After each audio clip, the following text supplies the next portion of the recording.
So a lot of parents ask me the question, how old should my child be before I put a smartphone in their hand? And a lot of other parents tell me, what do I do now that I put a smartphone in my child's hand, because that's not the same kid they were before the smartphone? Well, I'm going to be blunt about this. The research is in. Children are just not ready for smartphones. Carrying around a mobile device that has access to the internet all day long is just not a good thing for children. It's not a good thing for elementary school students, not a good thing for middle school students. And until they get to the end of middle school and are preparing to enter high school, it's really not a great idea to put these devices in their hands. I think there are 3 areas in particular, and you could read thousands of books on parent strategies, on behavior modifications. It really comes down to 3 areas of child behavior. So whatever your child is doing, they're living under your roof. In my experience as a father, as my experience as a therapist, these are non-negotiables. If someone's living in your house, under your roof, they need to be safe, they need to be responsible, and they need to be respectful. And one of the things that we've all observed over the years is that when children have these devices, something happens to their level of respect. Something happens to their ability to complete their responsibilities. And this is why it's a very bad idea to put a smartphone in a young child's hands. So let's talk about safety. Well, for starters, when children are given phones, for the most part, they're given phones that are not monitored. Material that could be inappropriate is not being blocked. There's no way a parent has control over what they're seeing, where they're going, and because of this, children are at risk. Elementary school principals have been giving me calls every year, more and more, because they are seeing something happening in their students. Parents are putting devices, smartphones, in the hands of 4th graders, 5th graders, even 3rd graders. These kids have social media accounts. And what the principals are sharing with me and the counselors are sharing with me is that they're noticing an uptick in the amount of cyberbullying that they're seeing, kids that are getting really, really depressed, really, really upset and hurt because they are on the receiving end of wicked chats, nasty group chats, and it's really hurting these kids. So when we talk about safety, that is an area where across the board, and I know that if you work in an elementary school and you're an elementary school parent, you know exactly what I'm talking about. The other area of safety that's really concerning is that kids can see things and can be taken to sites where their inappropriate material is shown, and they can see things that they cannot unsee. We all know what autofill is on Google, so any search engine that's going to autofill for kids is really going to take them places they might not have intended to go. Another thing that I've heard from the 4th and 5th graders that I meet with in the schools is that many of them, I'd say about a 5th of them now, are reporting that they've been hacked. They're playing Minecraft, they're playing Roblox, and some stranger has made their way into the game and found a way to take over their account, to lure them into a place they did not mean to go. And this is a definite area of safety that I would be concerned about if I were a parent. Unfortunately, as a therapist, at this point I've seen 3 kids who unfortunately have been taken into private chat rooms, private text conversations where cyberstalkers have exposed them to inappropriate material, and these cyberstalkers have also convinced the child to get their parents' credit cards, and it isn't until their parents are about $3,000, $5,000 in debt where they recognize that this was a problem. So safety is a huge, huge issue. And lastly, another really important area when it comes to safety is the word addiction. And we all know this. Recently, you're probably familiar with more and more articles coming about revealing that social media companies are being sued and they're the targets of lawsuits because it's now being recognized that these companies created these technologies purposefully to engage and addict our kids so that they can make money. So let's talk a little bit about addiction. Addiction is a very strong word, but think about it. What happens? How does your child get? How do they behave? What do they look like when you take their phone away, when they lose their phone, when their phone is out of reach? Well, there's 2 hallmarks of addiction. One of them is withdrawal, and one of them is tolerance. For someone to be addicted to any device, whether it's alcohol or another kind of drug, they have to demonstrate withdrawal symptoms. That means they have used that substance so long that when it's removed from their life, they react to it. Well, think about how your child reacts if they can't find their iPad. Think about how your child reacts if they can't find their phone. Some kids get really irritable, really angry. And so this is, again, where child behaviors in that area of safety become a real concern. Let's talk about tolerance. For something to be addictive, a person has to use more and more of it to feel that same initial effect. So no longer is it enough to just play one game, one round, one level. The child feels like they have to play again. They have to play again. And even the social media, even the streaming video services understand this. It's designed for more and more and more, and this is taking a real toll on our kids. So those are major areas of safety. And again, I want you to think about not just the unsafe things that the technology can put in front of our kids and ways that they can get in trouble, but the unsafe behaviors that they can engage in when, as a parent, you try to moderate it or monitor their use. All right, the next area I want to talk to you about is the area of responsibilities. We all know that our kids are capable of doing chores, of managing certain responsibilities at home, taking care of their stuff, doing their schoolwork, managing responsibilities around activities, whether it's a sport or whether it's practicing a musical instrument. And I have to tell you, as a psychologist that's been working with this issue for the past 2 decades, I've seen a major problem in the area of responsibilities. This is probably one of the #1 reasons why parents call me, because they realize, and a lot of times the phone call goes the same way. The parent calls me up and says, my child's very smart, they're a wonderful kid, but I noticed that something happened. They can't put the phone down. Or initially in the early days, they would say they can't turn the game off. And the impact that that had on the child was that their grades started to go down. So all of a sudden we had a child who was straight A student, or at least getting A's and B's, taking their schoolwork seriously. And now the parents telling me they're in 9th grade or 10th grade and they're super disengaged. And the child is telling them that they don't want to go to school anymore, they don't want to do their work, or if they are going to school, they're noticing that they're just distracted and the grades are not as high as they could be. So responsibilities tend to fall by the wayside when parents put screens and put smartphones in their child's hands at way too young an age. So in all of the sessions of therapy, over all of the years that I've been working with children and teenagers in therapy, I realized I found myself having very, very similar conversations about the types of things that kids need to do, life skills that they need to develop by the time they're in elementary school, middle school, and high school. Parents, I want you to pay close attention to this. And to that point, on my website, I provided a life skills sheet that shows all the things that your child needs to do. When I talk to 4th and 5th graders in the school, I actually show them in this sheet. And I show them, if you want to prove to your parents that you are mature enough, that you're responsible enough to have a smartphone, Mom, Dad, please give me a smartphone, then you should be able to do every single thing on this sheet. And some of these things involve what you have to do in the morning, what the morning routine is. I can't tell you how many parents I talk to who they complain to me that their child can't get out the door on time. And I ask the parents, is your child carrying a smartphone around in their left hand and breakfast half eaten in their right hand and their shoes aren't on? If that's you, shame on you, parents. Get that phone out of your child's hand. If you want them to get out the door on time, they have to be focused. But please do not expect your child to have full attention to anything as long as they have a phone in their hand. So responsibilities are a huge, huge part of this process, and they will deteriorate. I promise you, responsibilities will deteriorate the younger age you put a smartphone in your child's hand. A lot of parents complain that their child has no concept of time management. There's a lot of parents complaining about something called executive functioning deficits. There's a lot of talk about this. But as a psychologist, I don't really know whether their child has a real deficit or not, because I'm fighting against one question I have. Is this child showing a deficit because they actually have a deficit, or are they showing a deficit because their parent put a very entertaining device in their hand that is on 24 hours a day? I don't have an answer to that, but parents, I want you to pay close attention to that. And this is a sheet that if you're still asking the question, is my child ready for a phone, a smartphone, make sure that you review this with your child. Have a conversation with them about it, because they should be able to do all of these things in the morning. They should have a structured afternoon routine. And most importantly, I would say the area of responsibility, self-care, self-hygiene that phones really interfere with is sleep. There's 2 areas of sleep, obviously. One is putting yourself to sleep, going to bed on time. The other is waking yourself up without mommy or daddy and without a fight. Now, if you're a parent and you're watching this video and your child can't put themselves to sleep on time, you have a problem. Kids should be able to do this in elementary school.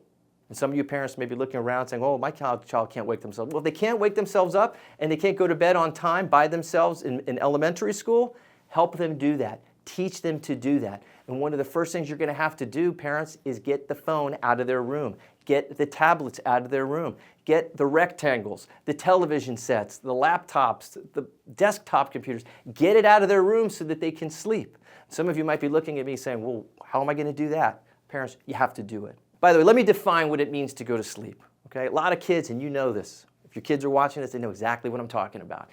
Parent will say, all right, go to bed. Kid gets to bed, they're laying in bed, and they go under the covers and they got their smartphone or they got their tablet and they're watching Netflix, all right? And the parent says, go to bed, and the child yells back, I am in bed. We all know that's not in bed. To me, what bed means is you're laying under the covers, the lights are out, there's no screens within arm's reach, and you're in la-la land. You're sleeping, you're dreaming. That's what going to bed is.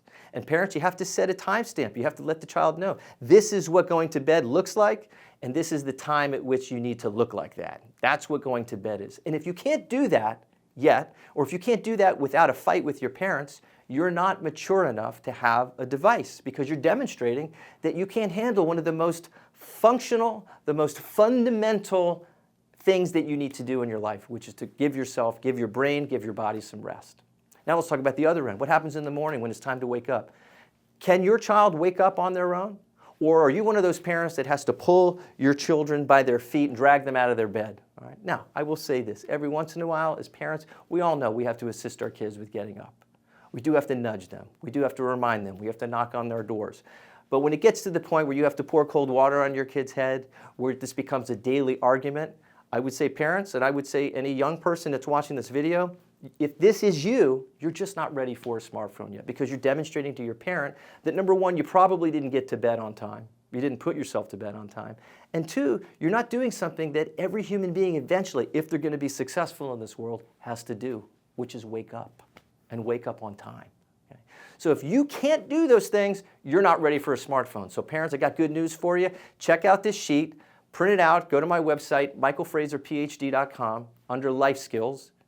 It's a free download. Put it on your refrigerator, review it with your kids. I show this to 4th and 5th graders every time I go into the elementary schools, and some of them gasp. And they say, oh my gosh, how am I going to do that? And I say, well, easy, you should do it. These are all layups. There's nothing on that sheet that is unreasonable. There's nothing on this sheet that's anything that your child can't do. And parents, I would say get started with this, because if your child can't do it, it's okay. It's never too late to learn it if they're in elementary school. But if they get to middle school and they can't go to bed and they can't wake themselves up, you're increasing the risk level. By God, if they get to high school and they can't wake themselves up and they can't go to bed on time, they're at increased risk for something terrible that is actually something I'm going through right now, where I get a lot of phone calls from parents whose college-age student didn't make it.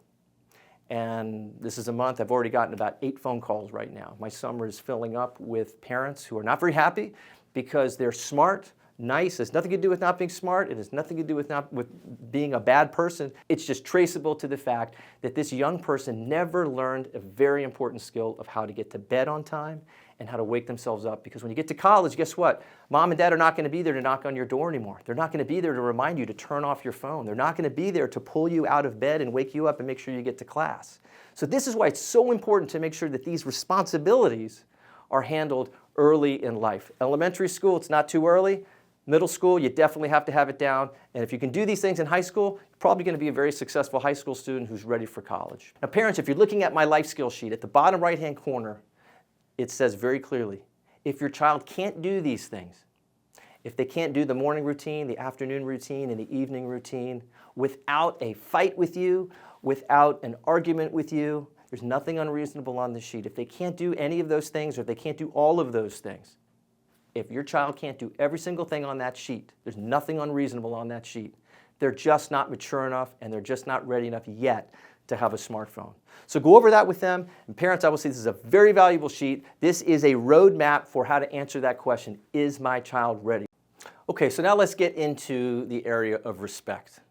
Now, if you have a child, you're watching this video, you know this is one of the major areas that we're struggling with. And I will say, it's not that they're bad kids. It's just that when you put a device in their hand that's constantly distracting them, it creates an environment of disrespect, because a lot of times they're just not going to hear a parent, they're not going to pay attention, they're not going to really even know the back and forth, the tempo of a respectful conversation.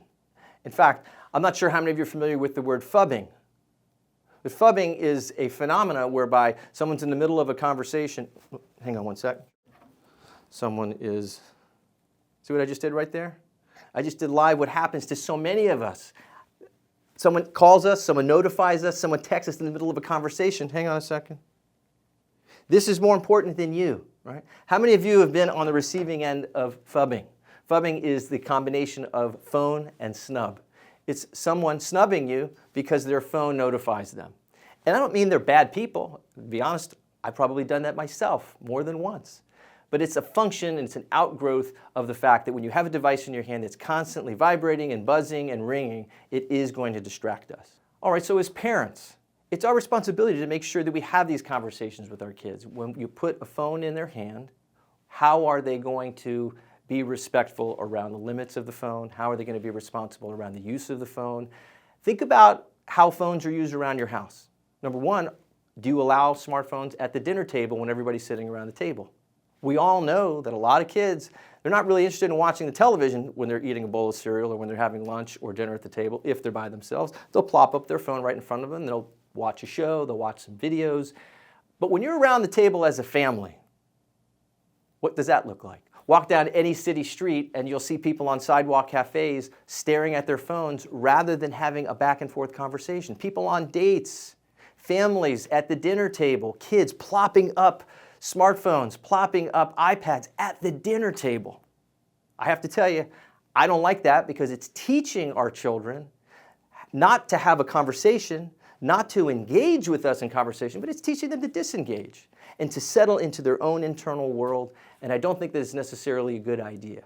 I know that there are some children whose parents feel that it's harder for them to sit at a dinner table and without a smartphone or without a screen. What I would encourage them to do is to think about ways to engage that child in conversation, because you're teaching the child something very, very different.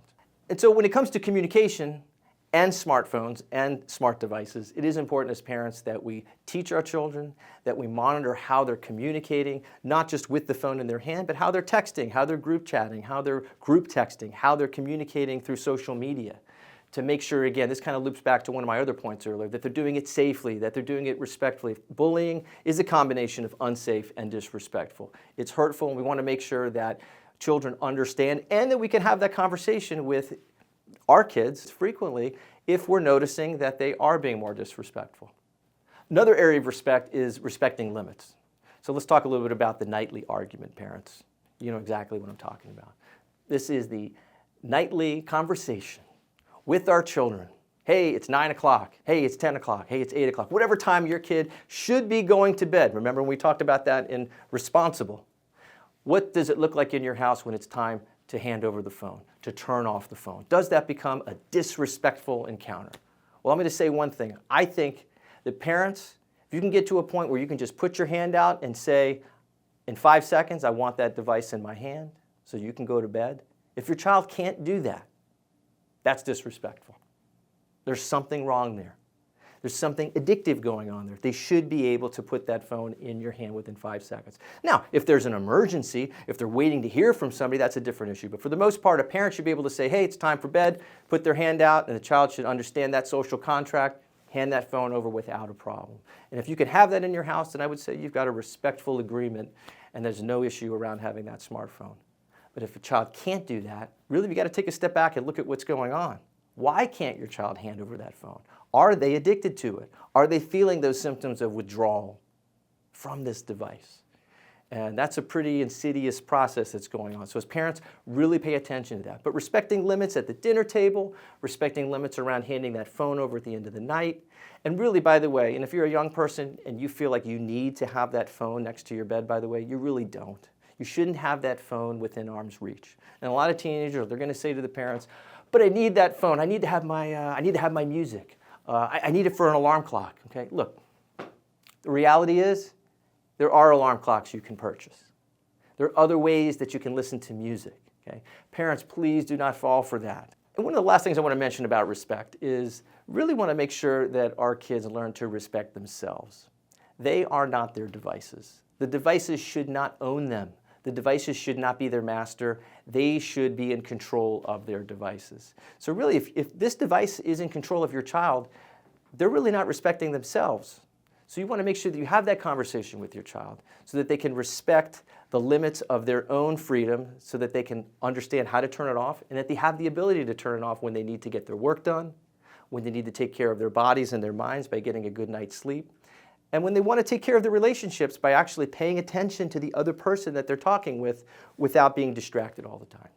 To recap, parents, in this video I covered 3 very important areas to pay attention to when it comes to the question, is my child ready for a smartphone? Or how old should my child be when they're ready for a smartphone? You have to pay attention to safety, issues of responsibility, and issues of respect. And parents, I really encourage you to watch this video with your child. Go through it piece by piece with them.